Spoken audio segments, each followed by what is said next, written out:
Naniniwala ka ba sa greatest love? O yung tinatawag nilang destiny? Na one day, somehow, kapag kaloob ng langit, darating yung tamang tao na magmamahal sa'yo kahit maraming kahit.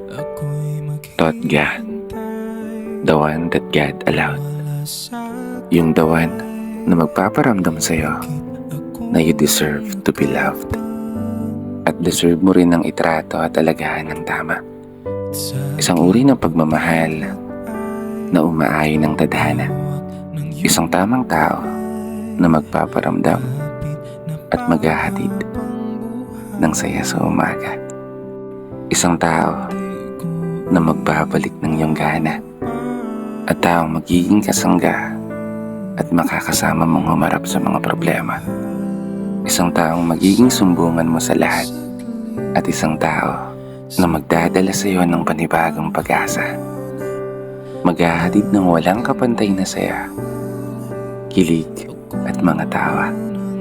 Isang tao na magbabalik ng ngiti sa mga labi mo na minsan na ring nabura.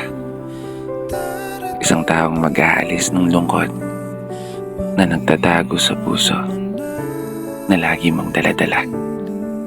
Taong magpaparamdam sa iyo na sapat ka. Sapat na para mahalin ka ng tapat at totoo.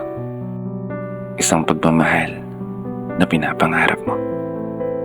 Isang tao na inilaan ng langit para mahalin ka nang hindi pinipilit.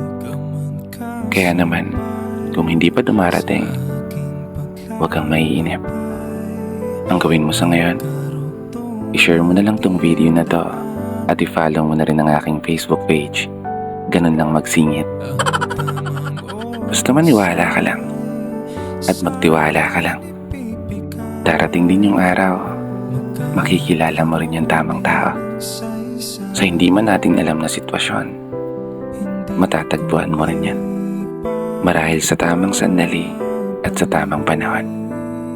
Hindi man ngayon, pwedeng bukas, sa makalawa, o sa sunod na buwan, o kahit sa paparating na bagong taon. Darating din yan.